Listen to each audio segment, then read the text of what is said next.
कल हमने पढ़ा था कि जिस दौरान बिल डब्ल्यू की हालत जो थी वो बदतर होती जा रही थी शराबीपन की वजह से, दूसरी ओर उसका दोस्त एबी जो उससे मिलने आया था उसके घर, उस दौरान उसकी क्या गतिविधियां रही। He was also always on the wrong side of alcohol. शराबीपन की वजह से उसकी जिंदगी भी अस्त व्यस्त हो रही थी, कभी कहीं बीच में थोड़ी बहुत सोब्राइटी मुझको नसीब होती थी, लेकिन ज्यादातर वो शराब में ही डूबा रहता था और शराबीपन से वो परेशान था। और ऐसे में उसके तीन दोस्त उससे मिलने आए थे, शेप, सेब्रा और रोलैंड हैजर्ड। और शेप और सेब्रा के बारे में हमने कल पढ़ा। उन्होंने एबी को का साथ दिया। एबी के साथ उन्होंने काफी शराब पी थी और एबी ने उनसे पूछा कि उनके साथ क्या हुआ है कि अब वो सोबर है। उन्होंने ऑक्सफोर्ड ग्रुप से पहचान कराई एबी की और समझाया कि एक आध्यात्मिक संस्था है, ना कि एक धार्मिक संस्था, और कैसे उसमें प्रवेश करने के बाद उनकी जिंदगी बेहतर हुई है।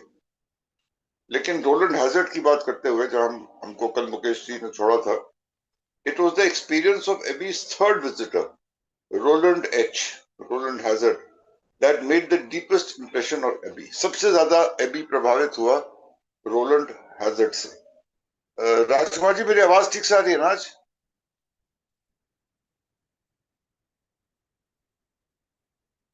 Friends, am I audible? जी जी जी, बिल्कुल, बढ़िया यस एकदम। Absolutely Atul, yes perfect, Atul.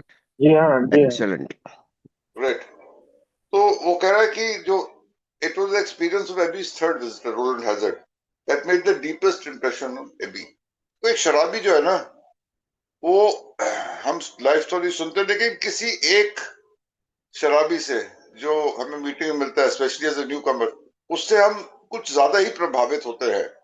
ये हर एक मेंबर के साथ थोड़ा थोड़ा एक निजी मामला है, क्योंकि वो आइडेंटिफिकेशन ज्यादा मिलती है, या कुछ पहचान ज्यादा मिलती है, या इंप्रेशन ज्यादा अच्छा होता है, जो भी है। तो यहाँ पे एबी जो था वो ज्यादा रोलैंड हैजर्ड से प्रभावित हुआ। Roland was of the prominent Rhode Island family. Rhode Island America में एक जगह का नाम है, it's a state in the USA, आज भी है। Mill owners, he later became some senior director of a chemical company. देखो, रोलैंड हैजर्ड बहुत ही संपन्न परिवार से था, एफ्लुएंट रईस खानदान से था। काफी फैक्ट्रियां थी उसकी। यहाँ पे बता रहे हैं कि केमिकल कंपनी में सीनियर डायरेक्टर भी था। And I was very much impressed by his drinking career.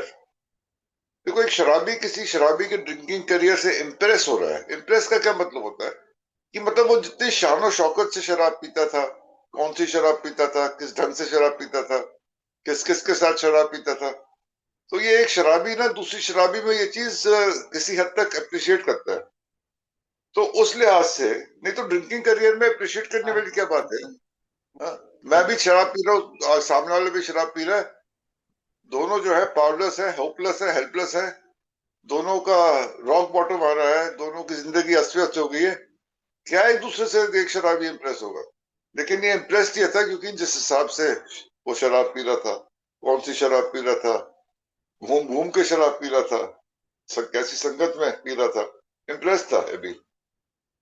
Which consisted of prolong स्प्रीज, लगातार, प्रोलॉन्ग यानी कि लंबे लंबे अरसे तक लगातार पीना, spree, where he travelled all over the country. और एक जगह बैठ के नहीं, पूरे देश में भ्रमण करते हुए, क्या शारो शौकत थी यार, विश्व भर में घूमता था बिल्कुल। And I was also very impressed by the fact that he was a good guy. उसके बावजूद, सब कुछ होने के बाद भी, वो एक अच्छा इंसान भी था। The first day he came to see me, he helped me clean up the place. जगह साफ कराई जहाँ पे अभी was taken a mess over there. तो जगह साफ कराने में उसने मदद करी। Things were a mess and he helped me straighten it up and he stuck by me from beginning to end. और उसका साथ दिया शुरू से लेकर अंत तक सफाई के इस अभियान में। तो काफी उससे प्रभावित था, उससे खुश था, और उसको उसके साथ उसका दोस्ताना बना, रोलैंड हैजर्ड के साथ। Roland had been so concerned about his own drinking. अब देखो, रोलैंड अपनी ड्रिंकिंग से खुश नहीं था, कंसर्न था, यानी कि चिंतित था इस बात को लेके, परेशान था, that he went to Switzerland to place himself under the care of Carl Jung, the psychiatrist. ये कहानी पहले भी हम पढ़ चुके हैं रोलैंड हैजर्ड की, लेकिन मैं एक दफे फिर रिपीट करता हूँ यहाँ पे। मैं थोड़ा सा राजेश भाई की टेरिटरी में एनक्रोच कर रहा हूँ, बट डजंट मैटर। कभी कभी मेरे को इजाजत होनी चाहिए। जब रोलैंड हैजर्ड अपने शराबीपन के बारे में कुछ करना चाहता था, तो देखो पैसों की कमी तो थी नहीं उसके पास, तो वो विश्व के सबसे बढ़िया साइकेट्रिस्ट के पास जाना चाहता था, जो सिगमंड फ्रॉइड था उस टाइम।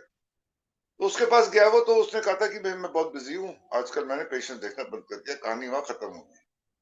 अब सिगमंड फ्रॉइड के दो वरिष्ठ शिष्य थे। एक था डॉक्टर डेविड एडलर, ये भी यूएसए में था।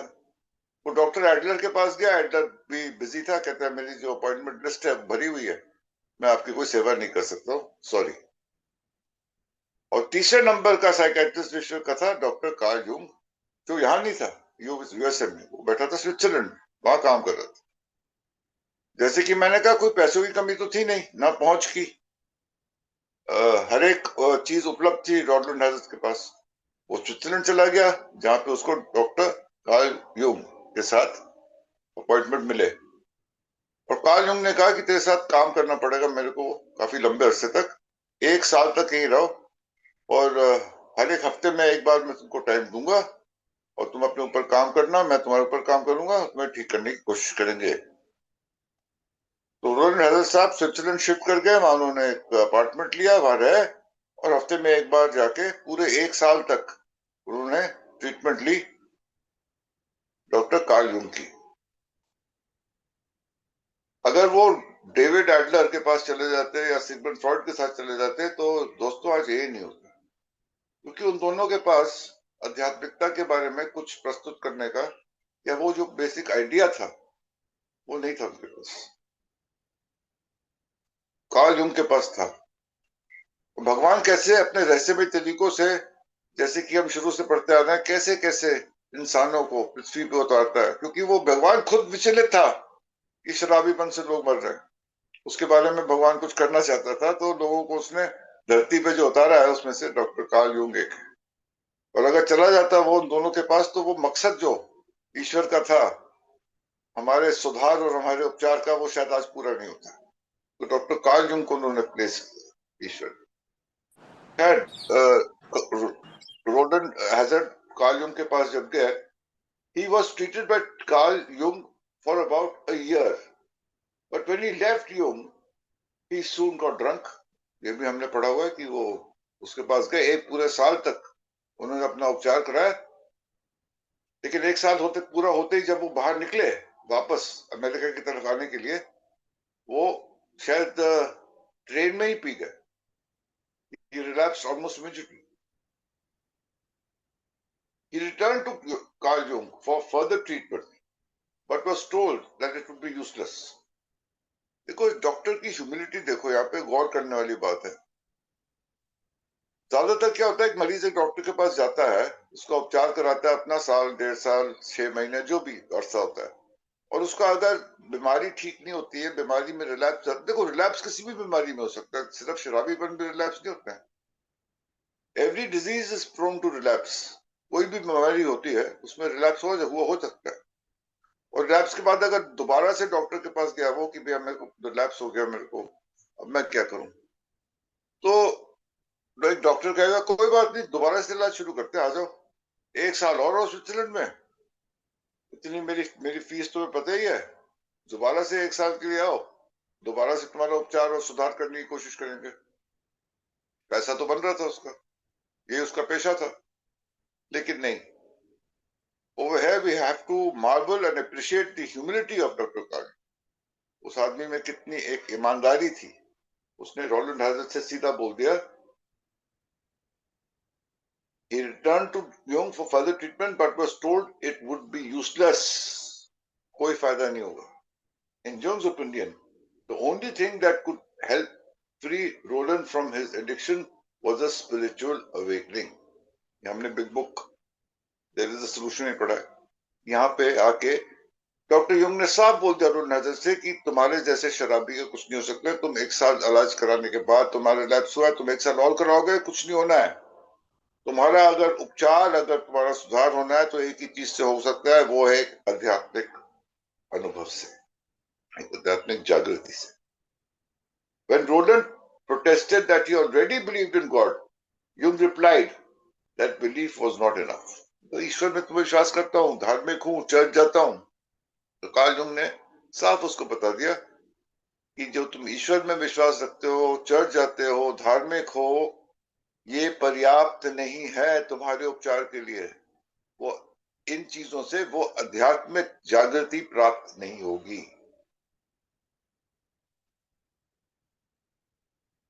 In order to have the vital spiritual religious experience that he believed was necessary, he suggested that Roland ally himself with the religious movement. एक किसी धार्मिक संस्था के साथ काम करो जो आध्यात्मिकता पे काम करती है, और वही उसी से तुम्हारा उपचार सुधार होने का भी संभावना है। होगा जरूरी नहीं है, लेकिन संभावना है, यही चांस है। मैं कुछ नहीं कर सकता, साफ बता दिया यूंग ने रोलैंड हजर को। Roland, impressed by the simplicity of the early Christian teachings, was advocated by the Oxford Group. और Oxford Group, early Christian Oxford Group था क्या? फर्स्ट सेंचुरी क्रिश्चियनिटी का प्रचार करता था, यानी कि बेसिक जो क्रिश्चियनिटी थी फर्स्ट सेंचुरी की, ईसा मसीह की, उसका प्रचार करने वाला, जिसको एवेंगेलिज्म भी बोलते हैं, उसका प्रचार करने के लिए ऑक्सफोर्ड मूवमेंट शुरू हुआ था। और ऑक्सफोर्ड ग्रुप की जो टीचिंग्स थी उससे रोलैंड हैजर्ड जो था प्रभावित था, तो वो ऑक्सफोर्ड ग्रुप के पास गया, became a member, and through that alliance found the sobriety he had sought so long and so hard. और ऑक्सफोर्ड ग्रुप से संपर्क में आने की वजह से उसको वो आध्यात्मिक एक जागृति का अनुभव हुआ, जिसकी वजह से वो उसको स्थायी रूप से सोब्राइटी हासिल हुई। वो कितने देर तक सोबर रहा, सोबर जिया, कितना मरते टाइम तक सोबर था नहीं था, इसके बारे में ज्यादा जानकारी हमारा दोस्त राजेश हमें देगा। But he got that sobriety which he was so badly looking for. वो सोब्राइटी, वो संयमता उसको प्राप्त हुई ऑक्सफोर्ड ग्रुप के संपर्क में आने के बाद। उसके जीवन में एक बेहतर दौर आया, एक सुधार और उपचार की प्रक्रिया शुरू तो हुई। Roland and Abbey had been through indoctrination in the Oxford Group teachings, और रोलैंड और एबी दोनों ही ऑक्सफोर्ड ग्रुप के साथ इंडॉक्ट्रिनेशन, यानी कि किसी की भावना, किसी के प्रचार के साथ पहचान उनका होना, बिना किसी शक शुबा से उसको अपनाना, उसको बोलते हैं इंडॉक्ट्रिनेशन। तो ऑक्सफोर्ड ग्रुप के जो टीचिंग्स थी, उनका जो प्रचार था, उनसे एबी और रोलैंड हजर्ड प्रभावित हुए। He passed much of this on to me as he could, और उससे जितना उसको पता था उसने अभी तक पहुंचाने की कोशिश करी अपनी सक्षमता के अनुसार। We would sit down and try to rid ourselves of any thoughts of the material world and see if we couldn't find out the best plan for our lives for the day and to follow whatever guidance came to us. क्या किया उन्होंने? देखो, हमको यहाँ पे अपने steps की झलक दिखनी शुरू हो गई है। टूटे फूटे से ही, श्रृंखला में कमी है, पहला स्टेप दूसरा स्टेप हुआ नहीं, 11वें स्टेप पे पहुंच गए। लेकिन जो हमारे 12 कदम है, उनकी झलकें हमको यहाँ पे देखने को मिलेंगी एक के बाद एक। यहाँ पे किस स्टेप की बात कर रहे हैं? 11वें स्टेप की। या plan for the life for the day. यहाँ पे हमारा स्लोगन भी आता है, one day at a time का, कि आज के दिन हमें क्या करना है कि हम शराब से दूर रहें। आज के दिन हमें क्या करना है कि हम अपनी आध्यात्मिक जागृति की तरफ इजाफा कर सकते हैं, उसको बढ़ाने की कोशिश कर सकते हैं आज के दिन से। तो sit down and rid ourselves of any thoughts of the material world। ये जो भौतिकता है चारों तरफ हमारे घूम रही है, इससे हम परे कैसे रह सकते हैं और इसमें हमारे अपना सुधार कैसे ढूंढ सकते हैं। ऐसा तो नहीं है कि हम आज भी पूरा दिन मटीरियलिस्टिक एक जगत में खो जाए और अपने ऊपर, अपने आध्यात्मिकता के ऊपर जोर ना दें। उसके लिए हमें मेडिटेशन करने की जरूरत है, उसके बारे में बात कर रहे हैं। And follow whatever guidance came to us। हमारा 11 कदम क्या कहता है? Sought through prayer and meditation to know the knowledge of His will for us। ईश्वर हमारे लिए आज के दिन चाहता क्या है, वो हम साधना के द्वारा, मेडिटेशन के द्वारा ढूंढने की कोशिश करें। तो ये सब जो हमारे जो कदम के हिस्से हैं सारे, इनके बारे में उन्होंने बात करी। और दोनों जो था अपने सुधार और अपने उपचार की तरफ बढ़ते चले गए, रोलैंड और एबी के साथ। तो यहाँ पे हम देखेंगे कि एबी रोलैंड से कितना प्रभावित था और कैसे उसके साथ काम कर रहा था, और इसकी वजह से एबी का एक स्टार्टिंग पॉइंट मिला, एक शुरुआती दौर था उसके रिकवरी का। अनफॉर्चुनेटली स्थायी रूप से ना रोलैंड को ना एबी को स्थायी रूप से रिकवरी प्राप्त हुई, लाइफ लॉन्ग जिसको हम बोलते हैं सोब्राइटी। लेकिन कम से कम ये जो चीजें थी उनके पास थी, उसके पास उनके पास एक है, वो कहां तक मेंबर बने और कितने वरिष्ठ मेंबर बने वो एक है, वो एक दूसरा सवाल। लेकिन यहाँ पे जो एक एक 12 कदमों के अंदर जो नीतियां, जो जो कॉन्सेप्ट हैं, जो उसका फ्लेवर है, यहाँ हमें देखने को मिल रहा है। रोलैंड और एबी का जो संपर्क है और कैसे उन्होंने एक दूसरे के साथ एक दूसरे की मदद करते हुए काम किया अपने उपचार के लिए। तो एक पैराग्राफ में और ले लेता हूँ। रोलैंड ने pressed upon him the four principles of the Oxford book. चार जो प्रिंसिपल थे ऑक्सफोर्ड बुक के, और जो मेन सिद्धांत थे, absolute honesty, absolute purity, absolute selfishness and absolute love. Absolute थे उनके, बिल्कुल कोई इसमें कोई समझौता नहीं है, कोई कमी नहीं होनी चाहिए। ईमानदारी में, शुद्धता में, निस्वार्थपन में और प्यार में, स्नेह में, ये चार एब्सोल्यूट्स थे। He was particularly strong in advocating absolute honesty, और यहाँ पे ज्यादा जोर उन्होंने ईमानदारी पे दिया था। ऑनेस्टी के बारे में बात करते हुए वो कह रहा है, honesty with your self. Honesty with our self कहाँ आता है? एक एक कदम में, चौथे कदम, ऑनेस्टी विद आवर सेल्फ। देखो यहाँ कदमों की कैसे झलक में, honesty with your fellow man, यानी कि जब आप पांचवें कदम में हम शेयर कर रहे हैं ईश्वर के साथ, एक अन्य इंसान के साथ और अपने साथ, वो ऑनेस्टी जो वो होनी चाहिए। Honesty with God as in the fifth step, and these things he followed himself, and thereby example he made me believe in them again as I had as a young man। ये चीजें थी जवानी में, वो कह रहे चीजें थी, ये भाव थे मेरे अंदर ईमानदारी के, लेकिन शराब के आते, दुनिया की भौतिकता के चक्कर में ये सब चीजें भूल गया था। वो दोबारा रोलैंड हैजर्ड ने एबी को याद दिलाई, और ये ऑक्सफोर्ड ग्रुप के टेनेंट्स थे, ऑक्सफोर्ड ग्रुप के चार एब्सोल्यूट थे, जो जिसका एबी और रोलैंड हैजर्ड फिर से दोबारा से एक बार प्रैक्टिस करने की कोशिश कर रहे थे, जिसकी वजह से वो शराब से दूर रह पाते।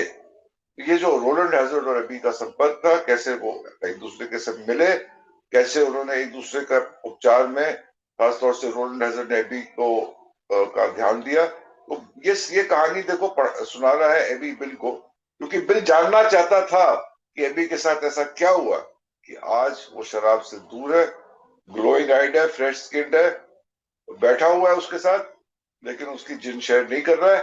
क्या कहानी है? वो कहानी एबी बिल को सुना रहा है, और हम यहाँ पे उसके बारे में पढ़ रहे हैं। ये कहानी खत्म नहीं हुई है, but will take a break है, टाइम हो गया। Monday morning. Thank you Rajkumar, thank you everybody else, back to you. धन्यवाद जी, धन्यवाद। और हमारे साथ राजेश जी शायद अभी आए नहीं है। तो हम ये चाहेंगे कोई भी भाई शेयर कर ले।